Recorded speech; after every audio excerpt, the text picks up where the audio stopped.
Welcome back to the Move podcast. I'm JB Hager, joined by Johan and Spencer Martin. And today, another first for the Move podcast, talking about Tour of the Alps. Before we get to that, we do want to check in with Lance and hear from a couple of our sponsors and some special offers. My favorite, George's favorite, Manscaped. Look, the man travels with his Manscaped. He's even got the case. These guys, they never sent me the travel case. He's got his Manscaped thing. I'm still working on him over here on the silhouette where George does the full shave down. Well, we are going to make this happen. had you let me rub the good on your face, I might have thought about it. Oh, you didn't say that before. Here's a little bit of cool news. As much as I love this brand, but they're really doing something near and dear to my heart. April is Testicular Cancer Awareness Month. I don't know if JB, did you know that? Did not know. So they're super involved, helping to raise funds for a great cause. They are the leaders in below the waist grooming. They're partnering with the Testicular Cancer Society to remind you to check your golden nuggets this month for anything not so golden. And while you're down there, this is amazing. Shave your balls while you save your balls. I should actually, as I'm reading that, it might be a slightly different read. So let's support a good cause and go to manscaped.com. Use the code THEMOVE to get 20% off plus free shipping. Again, that's manscaped.com and use the code THEMOVE. And again, April is National Testicular Cancer Awareness Month. And very important, they're donating $50K to their longtime partner, Testicular Cancer Society. That's amazing. Thanks for, on a serious note, really, Manscaped, thank you so much. Awfully important, especially young men out there who think you're invincible. You're not. So head on over to manscaped.com. Use the code THEMOVE. Get you 20% off. Today's show also brought to you by HVMN. We talk about it all the time. This is the go-to ketone for this Peloton and certainly for this show. It is a game changer, whether you're looking for recovery or performance or mental clarity, right? This is the crazy thing for me. And I know, JB, you've touched on this a lot and are a firm believer with whether we call it COVID brain or just, a hangover from South by Southwest. Ketone IQ and HVMN have changed the game. It actually crosses the blood-brain barrier, which is very hard to do for all you people that know about those things. Again, 60% of the Peloton is using it. Total game changer. Head on over to hvmn.com. Use the promo code THEMOVE. That gets you 20% off. hvmn.com. Promo code THEMOVE. All right, before we get into the Tour of the Alps, I just did a quick search, and then I kind of had to stop myself because I've got two encyclopedias of cycling here with me on the show, and I'm sure you guys know the history of Tour of the Alps. I'd like to hear more about it because the one thing I did see is it's only been called Tour of the Alps for a handful of years, but it has a history going back to 1962. And in bike racing world, that's still kind of a young race, right? Most of the ones we talk about are 100 years old. So give us a little history of this race and why it's important. Yeah, I mean, I can say, if I remember correctly, I think I did this race back in the days. It was called Tour of Trentino, Giro del Trentino, which is the area where the Tour of the Alps takes place. They speak Italian, but also sometimes German. It's close to Austria. And what I remember when I did it, I think 91, it was, as it is now, the preparation race for the Italians for the Giro. Back then there was a lot of Italian teams, like a lot. I'm not gonna exaggerate, maybe 10, 15 Italian teams. So I did it on Lotto, and I remember Gianni Bugno won the race when I raced it, and then he won the Giro. And if I'm not mistaken, I think he was actually in pink from start to finish in that Giro that he won. So yeah, I mean, a few years ago when I saw Tour of the Alps, I also had to. I said, "What is this race?" And then finally I found out it was Tour of Trentino. But it's a hard race. It's specifically designed to prepare the teams for the Giro, and They do some really good mountain stages. I would say probably nowadays, the way cycling has changed, the big favorites of the Giro were not there, or the teams were not there. But I think it's still really a nice race to I think it's one of those races where there's enough quality and then also enough of other smaller teams who have the ambition to show themselves to make it really an attractive race. And sometimes you can see new talent in that race. One of those riders I think we saw the other day in a breakaway, a 19-year-old Italian on Green Project, Bardiani, really good rider. Didn't win the stage, but you know what he showed was amazing. And yeah, I mean, I think it's the right place on the calendar. Also, it's one of those races where, as a team, you can. This is one of the only races where you can go to prepare and to race to get the rhythm. You know, there's enough off time, I think, and especially with a dominant team as Ineos was this year, there was kind of, they set the tone from stage in the first two stages, and then everybody said, okay, you know, we're going to go for our chances, but we will basically undergo the law of Ineos, or what Ineos wants to do with this race. Is this race always all climbs like that, mountain stages, or is it sometimes throw in a time trial? I don't know the history of it. No, there's a lot of climbing. Yeah, I don't It's all think I've ever mountains seen there. a sprint stage. So it's a good opportunity for pure climbers to go get some success and not have to worry about sprint stages or time trials, correct? Yeah. I mean, it's all mountains there. I mean, one other thing that I forgot to say is that I do remember as a child, I went to this area a lot with my parents too. We went skiing there in that area. So you know, it's very, very difficult to have easy stages there. If you look around and it's all mountains. Okay. Well, let's jump into what just wrapped up this morning. And let's start with talking about Tao Geoghegan Hart, who took the win. And I know that Spencer, you're going to have a lot of thoughts on Ineos after watching them this week. Yeah. I'll save those for. I mean, we should say this is an amazing win from Tao. Like, he looked incredible. For example, Hugh Carthy was second. He 22 seconds back. You might think, well, that's not that big of a victory. Well, when there's no time trials and it's only 5 stages, that is a big victory, because if you go down to Lorenzo Fortunato and 5th, there's actually a smaller gap between 2nd and 5th than there is 1st and 2nd. So Tao was, I mean, really dominant. Like, the first 2 stages, he won. Just like it was like we were watching a race in 2015.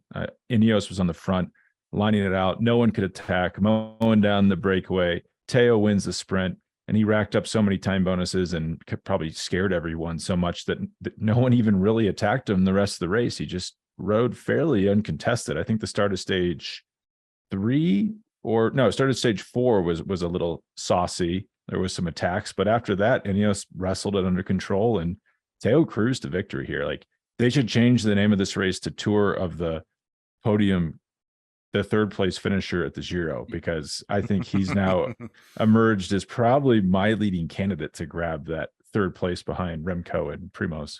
Yeah, well, let's not forget, you know, I mean, Tao Geoghegan Hart, I think we already spoke about him in another podcast, if I remember correctly. It was the Tour of Valencia.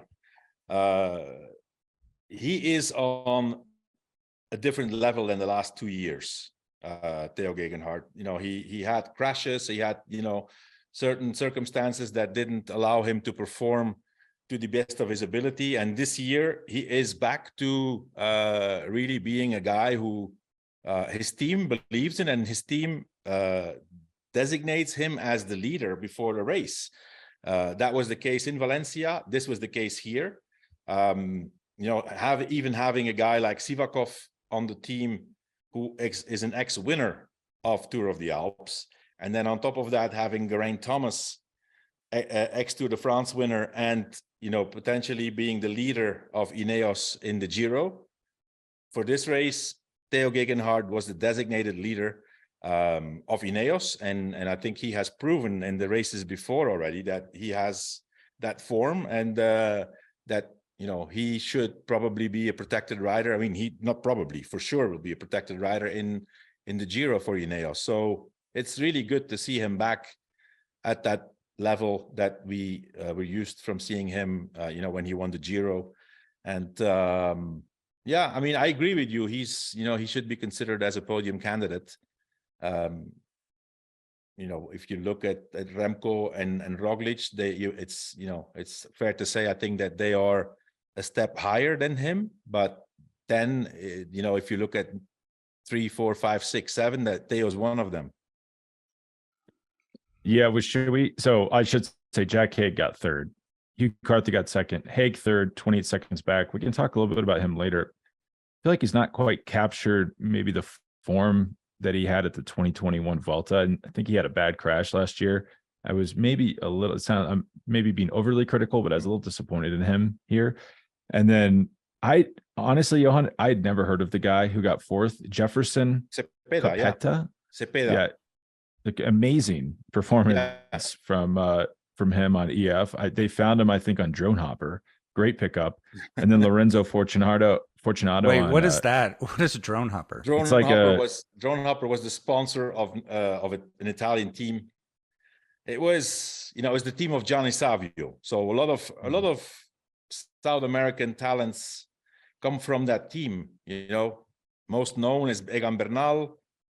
Ivan Sosa comes from there. There's other guys who and Drone Hopper was a sponsor, a Spanish startup company that finally, they came in big, with big ambitions as a sponsor, but they couldn't honor their contractual obligations with the team, and the team went bust. So yeah, some talent came from that team. And I mean, Cepeda is there's another. I think there's two Cepedas. There's Jefferson. I think if I'm not mistaken, there's another guy, Jonathan. Yeah, I know Jonathan Cepeda, and then yeah, they're just coming out of the woodwork, the Cepeda brothers. Yeah. And this is another young rider we got a really good look at this week. 24 years old, Ecuadorian, and one of the things I noticed, maybe we're getting ahead of ourselves here, but it's like EF's pulling things together, in my opinion. They've got some talent. They got some results. They won the last stage today with Simon Carr. How old of a guy is he? Simon Carr, that was an amazing ride to win today. He's 24. Another rider he was on Nippo, which was Nippo Delco Provence, which was a French team. I think Simon Carr is British, but he grew up in France. Team goes bust. Nippo goes over to sponsor EF, and they just luck into this guy, and he ends up on their roster, and he's a stud. Like, he's done nothing but just rack up impressive results since he's come over. Yeah, good climber, and last year he was on the team last year already, right? Simon Carr? And he got 11th at Strada. He just came out of the gate so strong with 11th at Strada. He got 15th at San Sebastian. So maybe it wouldn't jump off the page at you, but if you're paying attention, you're like, oh, who's this guy? I've never seen him in the World Tour before, but was comfortable right away. These races are the races. These races, that's the stage where these guys can, show what they have when they get the opportunity. And a guy like Simon Carr took the opportunity. Same, for example, as the Austrian guy Mühlberger on Movistar. On stage 4, he took that opportunity, and it had been a really long time, he said, since he had won. But those kind of races are, you can see, obviously, it's important to win when you make it a goal as a team. But then on the other hand, you see that other teams are not taking it so seriously, and they're just there to get the competition kilometers in the legs. Or sometimes is that opportunity presented because you have a situation with Tao Geoghegan Hart and Ineos controlling things, so they're going to let people who are not in contention go up the road and control it.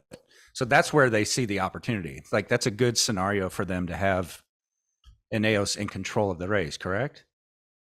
Yeah, I mean, the three first stages were the hardest, were really hard. So there you could see, okay, stage one, Theo wins dominantly. Stage two confirms. Then stage three is the stage where they still try. Bora took responsibility of the race with the hope that they could break the strength of Ineos and ultimately win with, they won the stage with Kemna, but probably they had hoped maybe that Geoghegan Hart would break and that Vlasov could win the overall. But then stage 4 and 5 are stages that where you can, okay, this is the situation now. Ineos has this under control. They are going to let breaks go because in the first 3 stages, people have lost enough time. And that's when these guys go for their chances. And Johan, did you notice? So Gregor Molberger, he was like, Bora had this, it's like 2019, 2020 Bora. It was like feel like every German or Austrian rider on that team was unbelievably strong. They've since maybe fallen on hard times. Some of these guys have gone to other teams. I was really impressed with Molberger. And then did you notice he beat this? What is going on with these Norwegians on this Uno X team? Or maybe some of them are Danish, but his name is like Torsten Tron. Right. Like they just seem difficult name to pronounce. Torstein Train. I don't know how to pronounce in Norwegian, so forgive me for that. But they're coming out of everywhere. I'm not going to say they're coming out of nowhere. They're coming out of everywhere, these Norwegians. And the fact that this pure Norwegian team is, there's X, apparently there's a lot of money behind it, a big potential. And now they got Christoph on the team. There's rumors now about what's his name, the world champion time trial. Tobias Foss. Tobias Foss, is most likely leaving Jumbo. For the moment, they're not talking about it, but I would not be surprised if X makes him a huge offer to be their, complete leader. That would make a lot of sense. They have a lot of good riders, and deservingly they had their invitation for the Tour de France. We're going to see this team racing the Tour de France this year, and I think they deserve it. They've come a long way. Yeah, if you go through all these level of races like this and look at the results, it feels like there's a Norwegian in the top 5 to 10 of almost all of them, and they're all on Uno X. Like, I think they're going to surprise a lot of people at the Tour. They're not your normal up and coming team. No, they're not. Definitely not. Spencer, I know you had some thoughts on Hugh Carthy, and he was obviously right there in contention. Second overall, just by 22 seconds. But you had some observations. Sorry, JB. I mean, don't want to interrupt, but talking about this rider, Torsten Trein, I'm going to try to pronounce his name correctly. Did you hear about his special story? No. So last year he was picked out for a doping control, a random control, and he passed the control, no problem. But in the analysis they saw something in the blood, and thanks to the doping control, they detected testicular cancer. Oh, wow. And he got treated for that, got cured, and now is back, at a level which, 1 year later, that's amazing. Yeah, it is. Wow. Yeah. And that is amazing. Yeah, that is. Yeah, that shows you it can't be good to be having your blood checked all the time. Mm-hmm. It's not. There are like I remember. I think it was Ivan Basso. No, Ivan Basso. Yeah. He like crashed, and then they found out when they were checking him out that he had testicular cancer. Yeah. And so EF had a good week, JB. Just to start that off, I don't want to sound like a critic. Like getting second in the GC, winning a stage, like that's good. They can go home happy. You did mention that they're turning things around. It does seem like a double track where you have riders like Simon Carr, Casado. Is that how we're settling on that? Like riders like that doing well, and then it does seem like they have these established riders that maybe aren't doing so well. So it's a little bit of a mixed bag for them, but they can certainly be happy from this.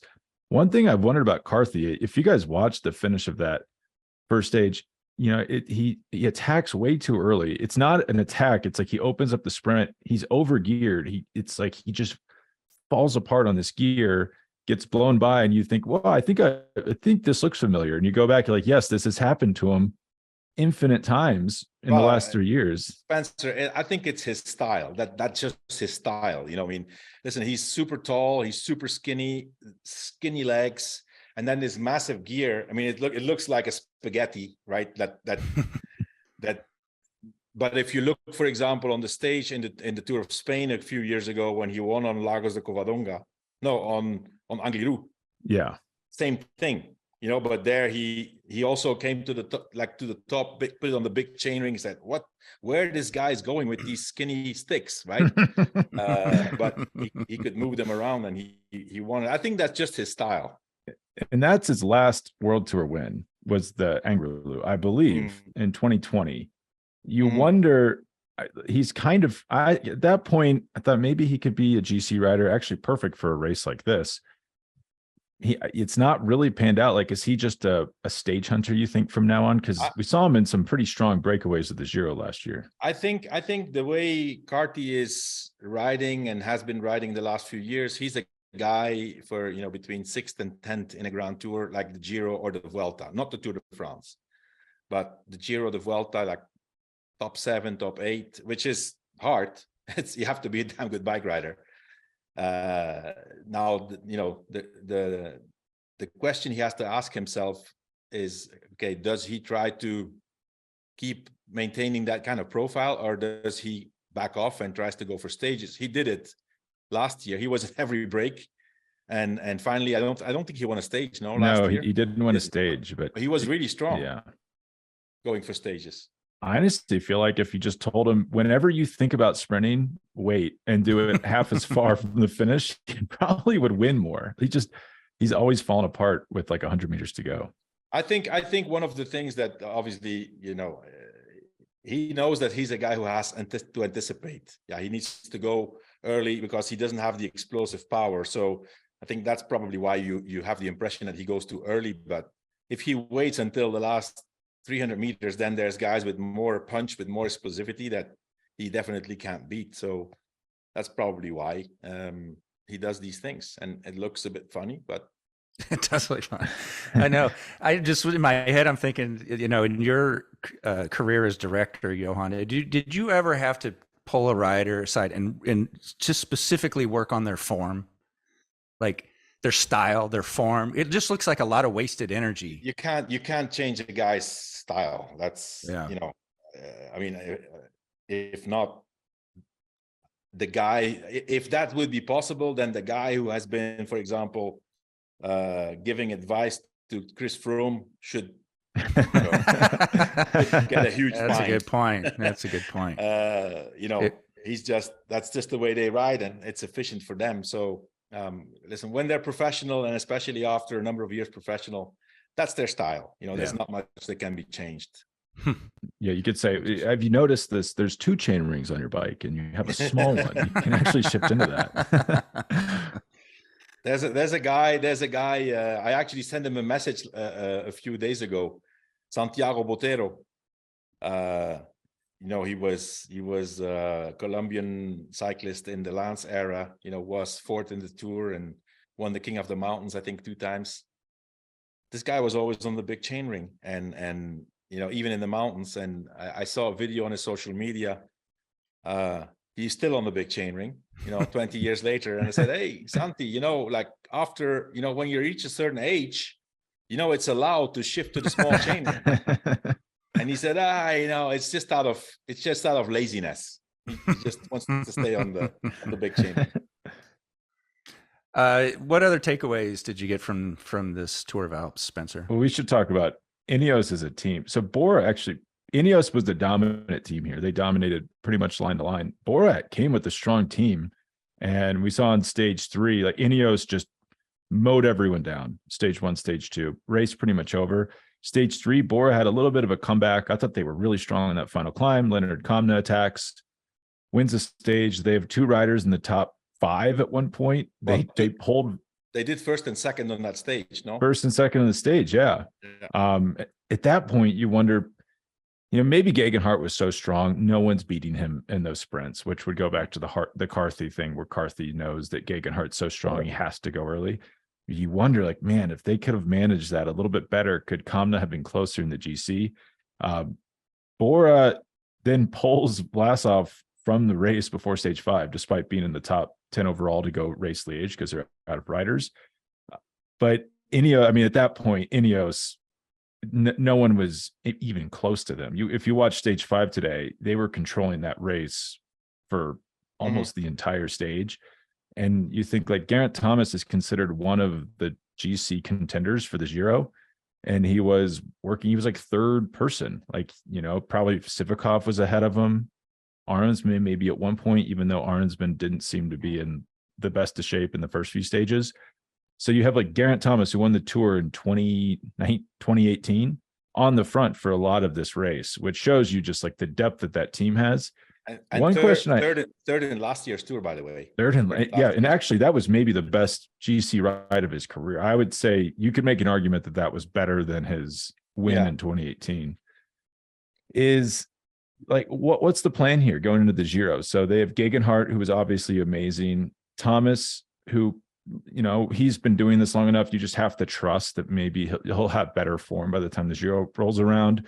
Arnsman, who's going to want a shot at the GC. Are they just going to keep having the same problem over and over again, where they have so many riders that can finish between, third and fifth in a GC, like in a major Grand Tour? Or are they going to? I think that's the problem they have, Spencer. They do not have this one guy who can rival with the very best.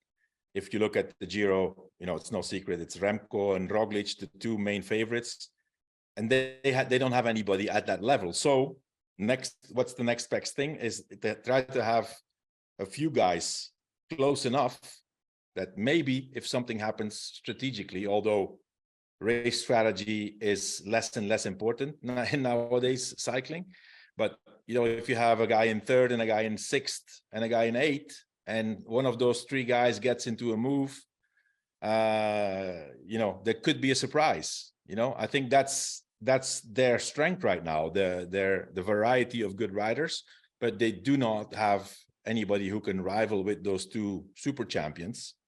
Don't want to take anything away from the qualities of Tao Geoghegan Hart. He is an ex-Giro winner after all. But I think it's safe to say that they're not at the level of those guys. So you guys have even said fairly recently, like, Ineos, like, this is what they're made to do and they're comfortable doing, is controlling a race. Like you said, that even when they weren't in the lead, they seem to go into that mode and control the peloton. So when they have a leader, like, that's so natural for them. You've said that on numerous previous shows. There's some riders on that team who only know how to do this, and there's so they're all also there's probably there needs to be a change of, I'm not going to say mentality, but the way they see racing, to race a bit differently, because sometimes I think that I've seen races, not in this race, but other races, I've seen races that say, what is Ineos doing? What are they doing? For who? They're fighting in the front, and then I don't remember which race it was. I think it was actually one of the stages in Tour of Catalonia. They were taking control of the stage, like they were going to blow everything apart. They had the leader, and then finally there was 20 riders away on the last climb, not one Ineos. So that's obviously a change. But listen, speaking of Ineos, there's one rider I would like to highlight also. I'm really happy to see him back at a level that we've seen him before, is Laurens de Plus. Super helper in the mountains. Was on Jumbo Visma, did some amazing rides in the Tour de France when Kruijswijk was third, and then did some amazing rides for Roglič in Tour of UAE and stuff. Like, really the ideal helper in the climbs. Changed to Ineos.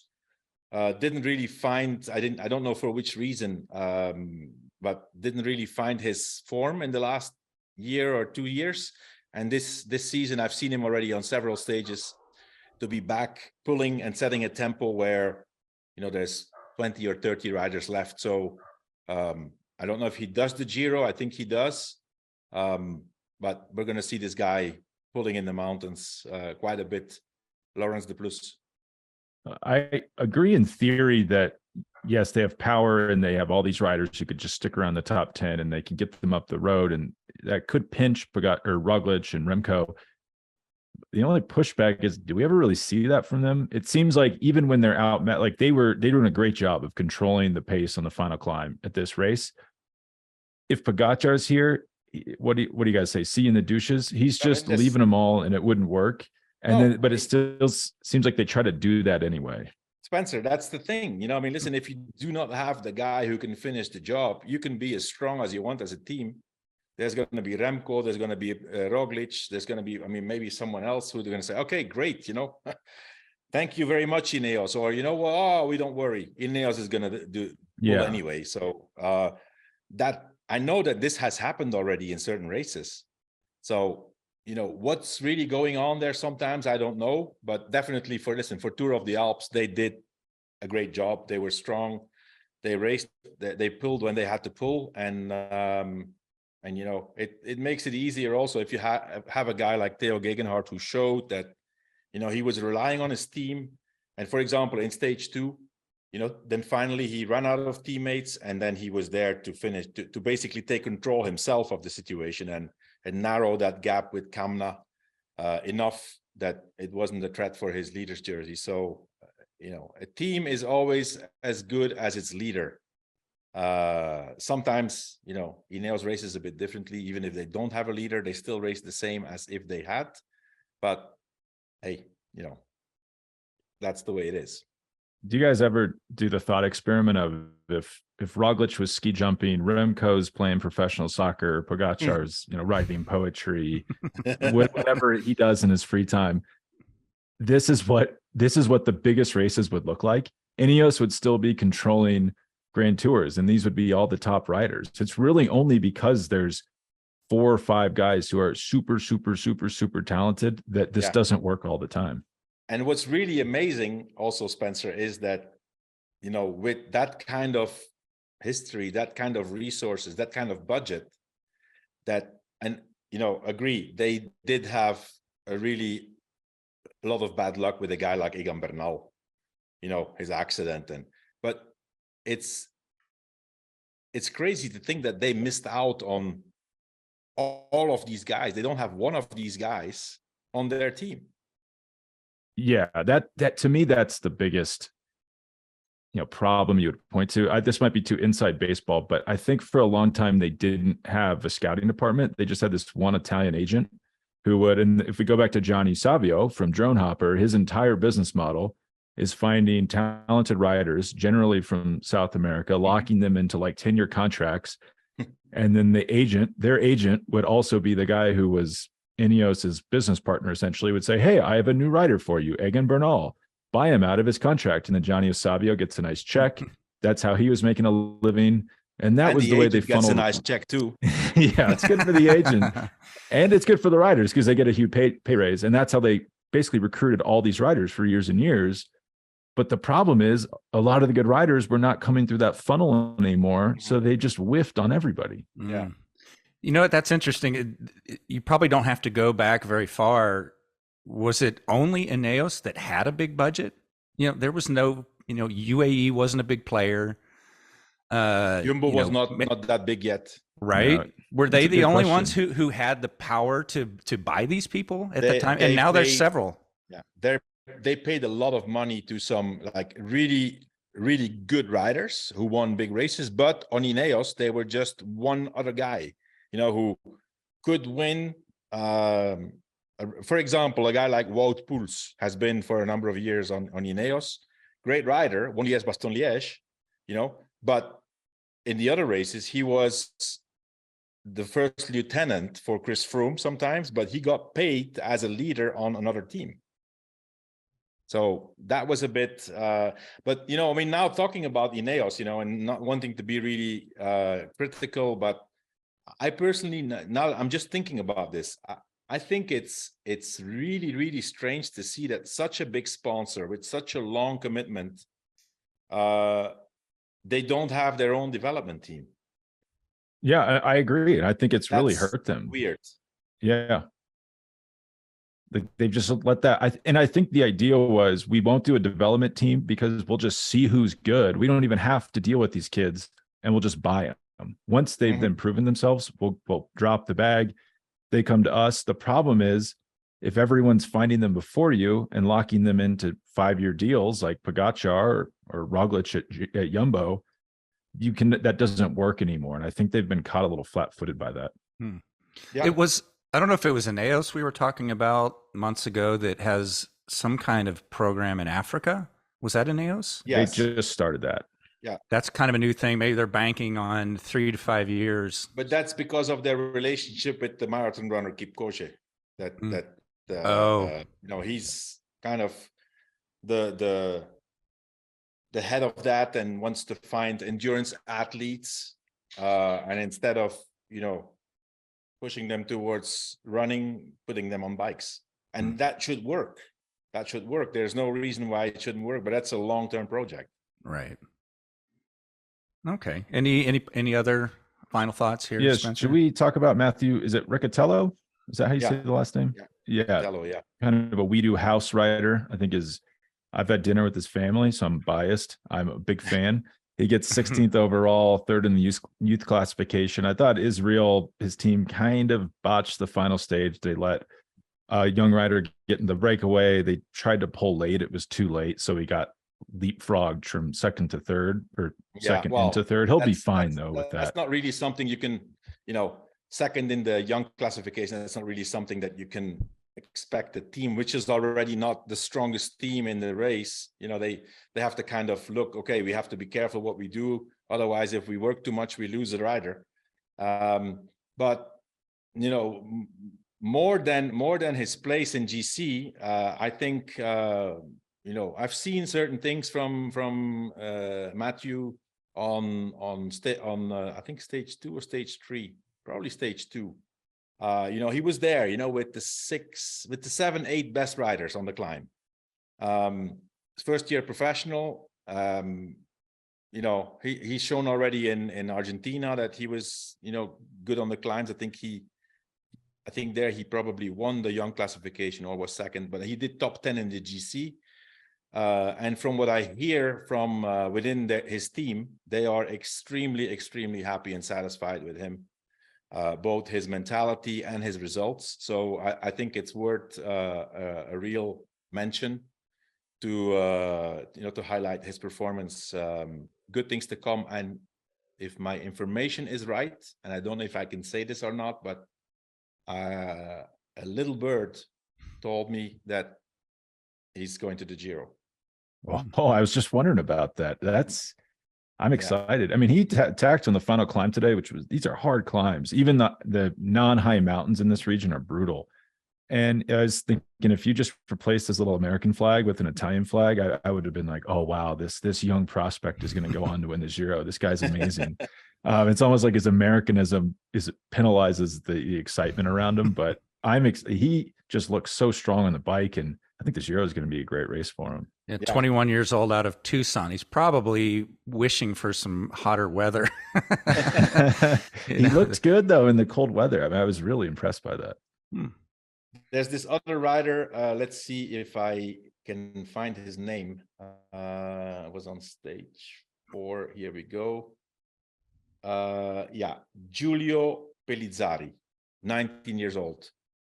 He should be in our up-and-comer show next year. What he did that day was really impressive. Don't know what's going to happen now to him if they're going to put him in the Giro or not. That would be, that's not because all of a sudden you show one great result, but that's a name to remember. Giulio Pellizzari. Yeah, that was with the 3 that went to the line, right? Yes. Yeah. He just got out sprinted. I mean, Mulberger 19 years old. Jeez. Big, strong guy. He looks big and strong compared to the people he's in the breakaway with. So kind of seemed like he had that under control. But that's a name I can get behind. Giulio Pellizzari. I'm already pumped about this guy. He's born on the 21st of November, 2003. That's crazy. I mean, wow. That's amazing. I assume he won't be on, do you think he won't be on Bardiani next year? Will he go to a bigger team? It depends, I mean, probably he's obviously he's a new professional, I hope. Let's see, 2002. Let's see.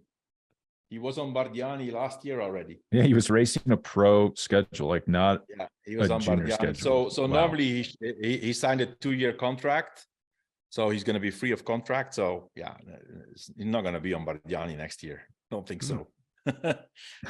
We are not the only ones who have seen this guy's potential. And you know what? The Lance and George aren't on the show, so you can be throwing that name out, and they'll be like, "God, Johan, just where does he find all these young riders?" And they'll never listen. They'll never listen to this show episode. In the up and comer show is going to say, "What? Who the hell is this?" Right? You can drop another name on him like that, and that'll be great. Okay, we'll go ahead and wrap up for today. Thank you very much, Johan and Spencer. We'll be back for Liège on Sunday, which is going to be exciting.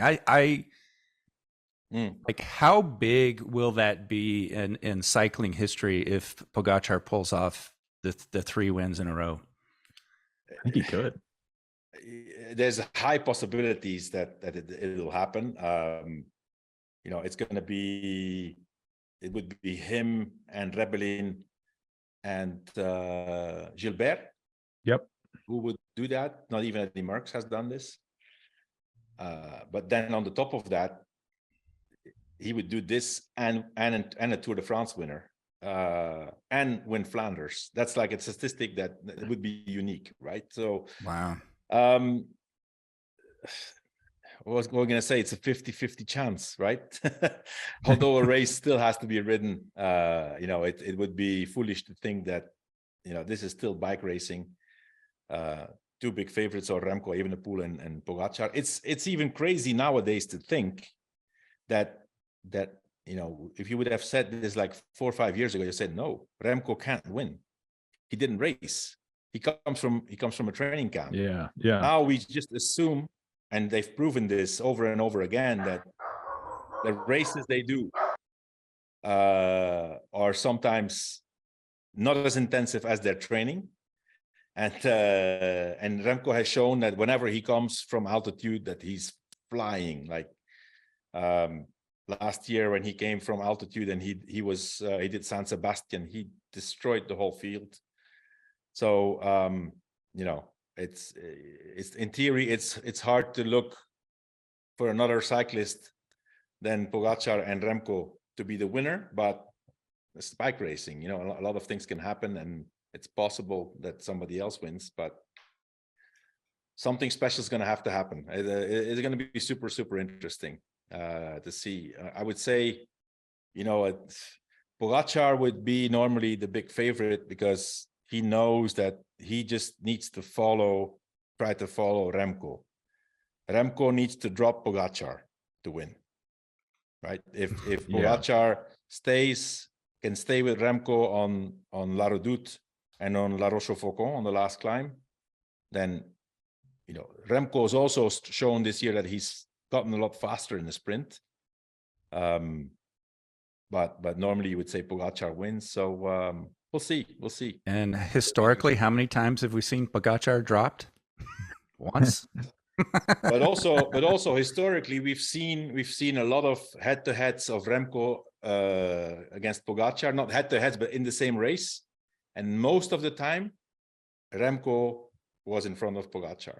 Oh, I don't know. I have some stats on. We'll be unveiling these stats tomorrow on outcomes. The last few months, Yeah, the World Championships would be the one that if you were a Remco believer, you would point to Worlds and say that's the model for winning this, because Pogačar was free to follow him at Worlds and he didn't. Everyone probably should have known that was the winning move. That's not the same race, Spencer. It's countries. Pogačar was in Slovenian team. Remco went early, took a lot of riders by mistake, but by surprise, because lack of radio communication. it's different racing, it's different racing. But San Sebastian, Pogačar was there. Wait, yeah, I think he might have been. What was his blood alcohol level the week after he won? He was gassed. Yes, he lost, but I would imagine he relaxed a little bit after that. No, absolutely. Yeah. They were definitely not on the same level physically. Pogačar was tired, empty, and not motivated. And Remco came in fresh and super motivated. So we'll see. We're witnessing greatness in these races, and I'm sure Sunday is going to be another day. They predict bad weather, so that's in Pogačar's favor. And we'll do a full preview of the race tomorrow on Outcomes. Yeah, you can get to Outcomes by getting a season pass, which you can get at wedo.team. I do also want to mention we are not ignoring the women's recent classics here. Mari and Ali will be on Monday with Demi Vollering, who won both Amstel and Flesch, which that should be a really interesting interview. And also, JB, sorry to interrupt, very, very high probability she also wins Liège. Yeah, I was going to say the same thing. Wouldn't that be something? And then they're going to have her on Monday. Wow, that could be really, really cool. And I do also the way she won Flesch. I mean, I don't who can beat her in Liège. I don't know. She's on the strongest team by far, and I don't know. I mean, I don't know who can beat her. I also want to mention, I know a lot of our listeners already jumped in and donated after I mentioned this a few days ago. We're teaming up with Operation Get Out again, and we're going to help another community just like we did in Uvalde. There's an area of Tennessee called Tellico Plains. One of our Move listeners told us about this area. They do some work there trying to help this community. And, most of these kids don't live in a traditional home setting. They're with grandparents or non-family members. There's a high level of poverty in this area. And we're going to do like we did in Uvalde. We're going to go in and put a lot of these kids on bikes who've never owned a bike. So $250 will buy a bike and a helmet for a kid. And you can do that at wedo.team. Just look on the menu bar and it'll say Bikes for Kids, Tellico Plains. So if you have the means and would like to set up a kid with a bike and getting outdoors, please do that. We appreciate it. And we'll talk soon, guys. Thank you very much, Johan and Spencer. Appreciate it. Thanks. Speak tomorrow, Spencer. Yeah. I'll talk to you soon. Thanks for having me, JB.